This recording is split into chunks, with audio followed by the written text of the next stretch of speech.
ছাত্ৰীসকল, মই আজি তোমালোকক Nelson Mandela long walk to freedom এই লেচনৰ ছেকেণ্ড পাৰ্টটো পঢ়ুৱাই দিছোঁ। A few moments later, we all lifted our eyes in awe as a spectacular array of South African jets, helicopters, and troop carriers roared in perfect formation over the Union buildings. কেই মুহূৰ্তমান পিছত আমি চকু ওপৰলৈ তুলি দক্ষিণ আফ্ৰিকাৰ jet, helicopter আৰু সৈন্য বাহিনীয়ে ইউনিয়ন বিল্ডিংটোৰ ওপৰত চাবলগীয়া প্ৰদৰ্শন কৰিছিল। It was not only a display of pinpoint precision and military force, but a demonstration of the military's loyalty to democracy, to a new government that had been freely and fairly elected. এইটো অকল military সকলৰ নিখুঁত প্ৰদৰ্শনেই নাছিল, বৰং নতুনকৈ নিৰ্বাচিত হোৱা গণতান্ত্ৰিক চৰকাৰখনৰ প্ৰতি থকা আনুগত্যহে ব্যক্ত কৰিছিল। Only moments before, the highest generals of the South African Defence Force and police, their chest bedecked with ribbons and medals from days gone by, saluted me and pledged their loyalty. মাত্ৰ কেই মুহূৰ্তমান আগলৈকে African defence ফৰ্চৰ উচ্চতম বিষয়াগৰাকী আৰু আৰক্ষী বিষয়াসকলে তেওঁলোকৰ বুকুত medal আৰু ৰিবনবোৰ বান্ধি মোক সন্মান দেখুৱাই তেওঁলোকৰ আনুগত্যতা প্ৰদৰ্শন কৰিছিল। I was not unmindful of the fact that not so many years before they would not have saluted but arrested me. মই এই সম্পৰ্কে জ্ঞাত আছিলোঁ যে মাত্ৰ কেইবছৰমান আগতে তেওঁলোকে আমাক সন্মান দেখুওৱা নাছিল, বন্ধহে কৰিছিল। Finally, a chevron of Impala jets left a smoke trail of the black, red, green, blue, and gold of the new South African flag. অৱশেষত ইম্পালা জেট বিমানখনে কলা ৰঙা, সেউজীয়া, নীলা আৰু সোণালী ধোঁৱাৰে যি আকৃতিৰ সৃষ্টি কৰি আফ্ৰিকাৰ জাতীয় পতাকাখন প্ৰদৰ্শন কৰিছিল। The day was symbolized for me by the playing of our two national anthems. সেই দিনটো মোৰ বাবে তাৎপৰ্যপূৰ্ণ কাৰণ দুটাকৈ ৰাষ্ট্ৰীয় সংগীত গোৱা হৈছিল।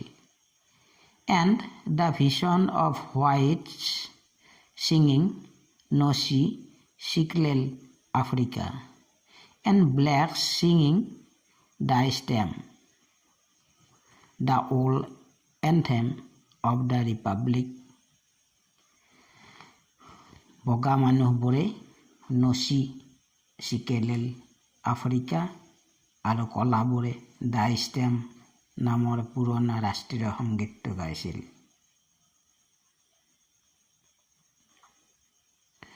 Although that day neither group knew the lyrics of the anthem they once despised, they would soon know the words by heart. সেইদিনাৰ দিনটোত যদিও কোনো এটা দলেই ৰাষ্ট্ৰীয় সংগীতটোৰ গীতি কবিতাটো ভালদৰে জনা নাছিল, আনকি এসময়ত সংগীতটোৰ প্ৰতি বিৰূপ মন্তব্য কৰিছিল, এতিয়া তেওঁলোকে শব্দবোৰ আন্তৰিকতাপূৰ্ণভাৱে জানিব। On the day of the inauguration, I was overwhelmed with a sense of history. উদ্বোধনীৰ দিনাখন ইতিহাসৰ কথাবোৰ ভাবি আৱেগিক হৈ পৰিছিলোঁ।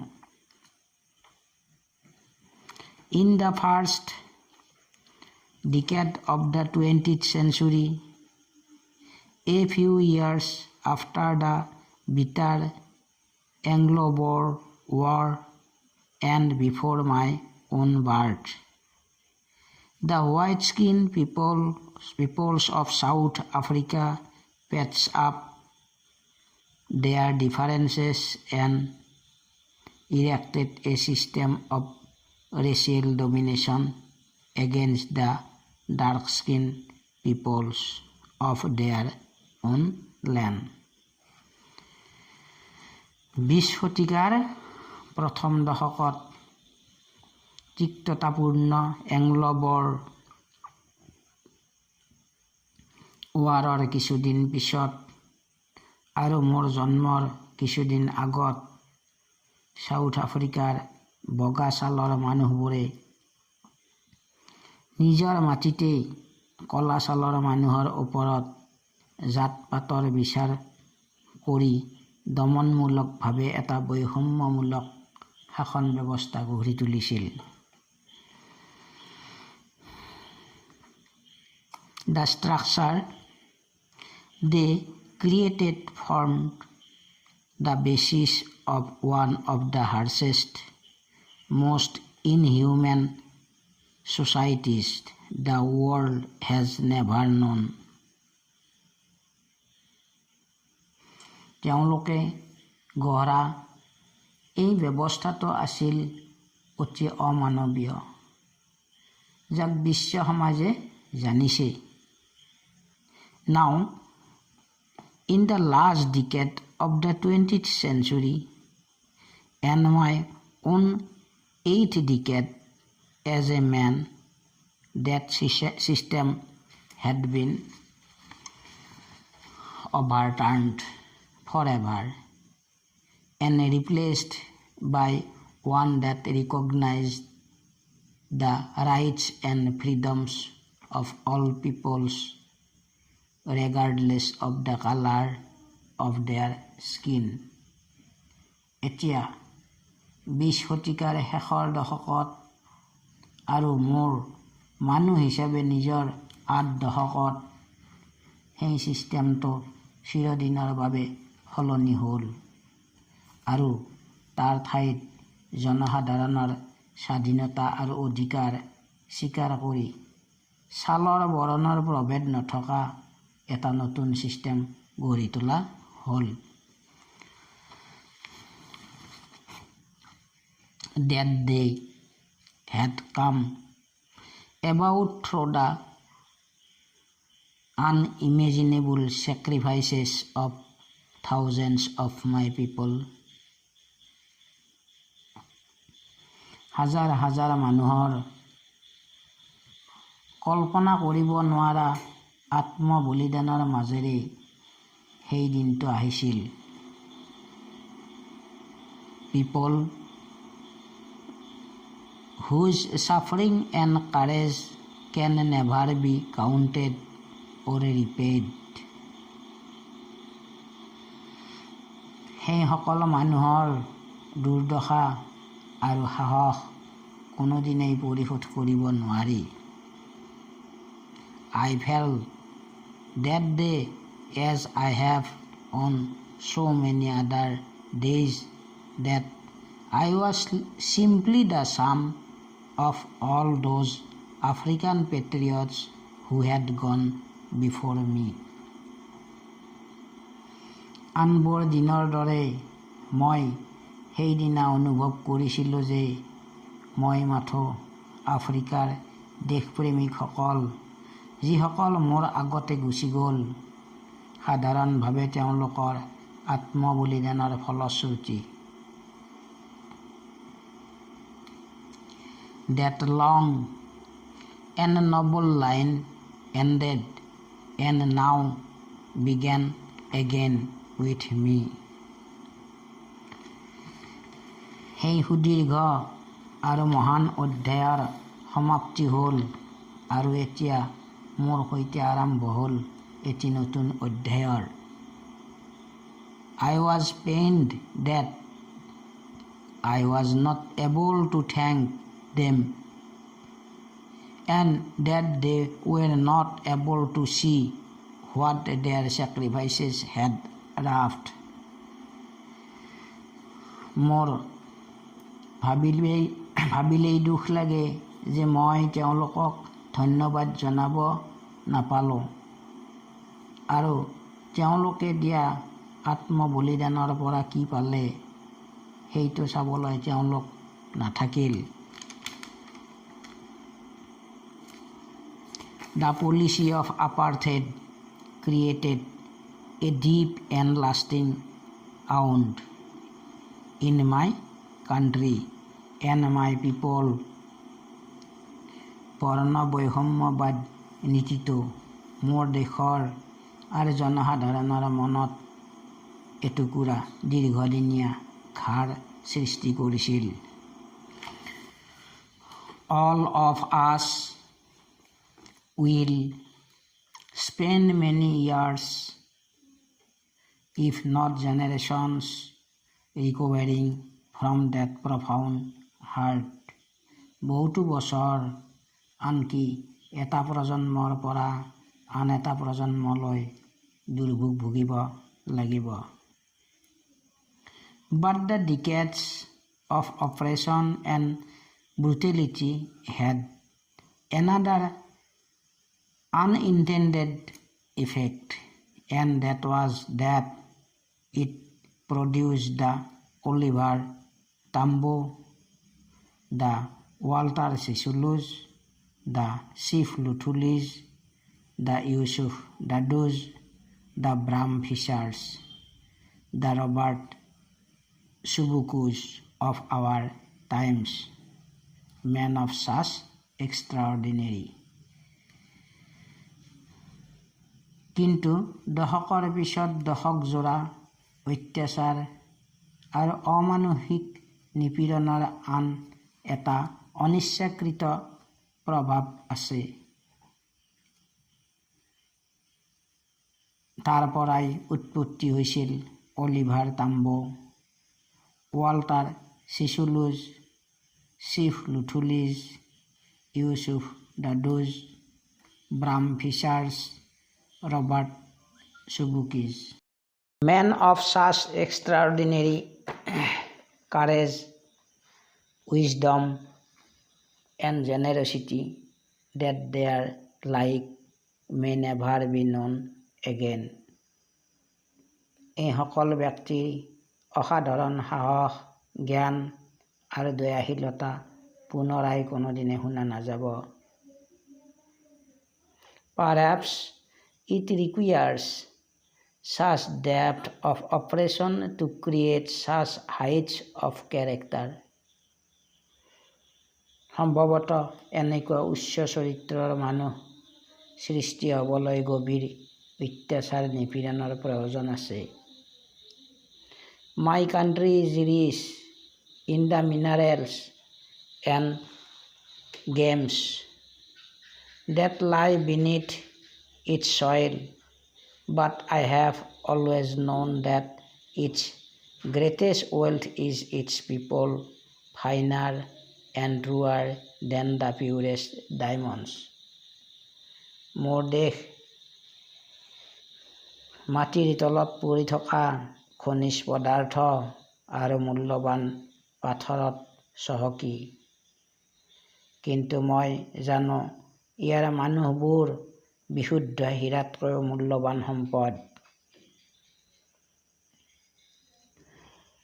It is from these comrades in the struggle that I learned the meaning of courage.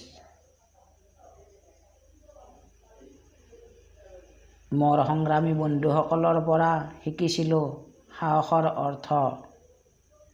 Time and again I have been men and women risked and give their lives for an idea. পুনৰ সময় আহি পৰিছে পুৰুষ মহিলা আটায়ে এটা ধাৰণাৰ বাবে বিপদৰ মুখামুখি হোৱা আৰু জীৱন দিয়া মই দেখিছোঁ। I have seen men stand up to attacks and torture without breaking, showing a strength and resilience that defies the imagination. মই দেখিছোঁ পুৰুষবোৰে অবিৰতভাৱে আক্ৰমণ আৰু অত্যাচাৰ সহ্য কৰিছে। তেওঁলোকে শক্তি আৰু ধৈৰ্য দেখুৱাইছে তাক কল্পনাহে কৰিব পাৰি। I learned that courage was not the absence of fear but the triumph over it. মই শিকিছিলোঁ সাহস ভয়ৰ অনুপস্থিতিত সৃষ্টি নহয়, বৰং ভয়ক জিনিব লাগিব। The brave man is not he who does not feel afraid, but he who conquers that fear. যিজনে ভয় নকৰে সেইজন সাহসী নহয়, কিন্তু যিজনে ভয়ক জয় কৰিব পাৰে। No one is born hating another person because of the color of his skin or his background or his religion. এজন ব্যক্তিয়ে গাৰ বৰণ, পাৰিবাৰিক সমস্যা বা ধৰ্মৰ কাৰণে ঘৃণা কৰিবলৈ জন্মগ্ৰহণ কৰা নাই। People must learn to hate, and if they can learn to hate, they can be taught to love.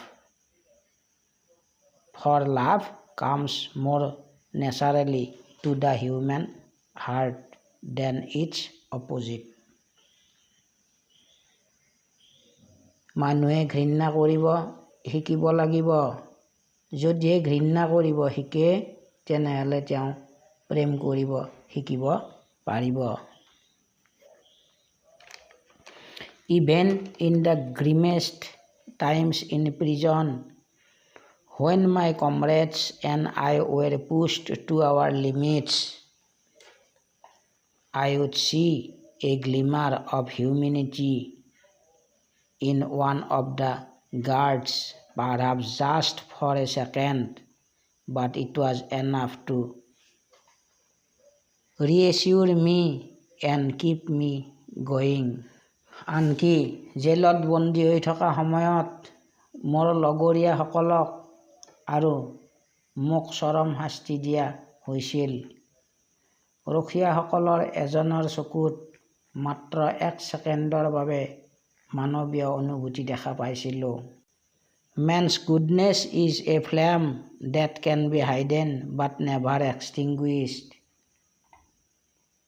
কিন্তু এইটোৱে মোক বিশ্বাস জগাইছিল আৰু আগবাঢ়ি যোৱাত সহায় হৈছিল। মানুহৰ ভাল চৰিত্ৰটো অগ্নিশিখাৰ দৰে লুকুৱাই থ'ব পাৰি কিন্তু নুমুৱাব নোৱাৰি। Word meaning: spectacular array, an impressive display, আকৰ্ষণীয় প্ৰদৰ্শন। Not unmindful of, aware of, সচেতন। Chevron, a pattern in the shape of a V, ইংৰাজী ভি আকৃতিৰ গঠন। Despised, had a very low opinion of, নিম্নমানৰ মন্তব্য। ৰাফ্ট এচিভড লাভ কৰা প্ৰফাউণ্ড ডিপ এণ্ড ষ্ট্ৰং গভীৰ আৰু শক্তিশালী ৰেজিলেন্স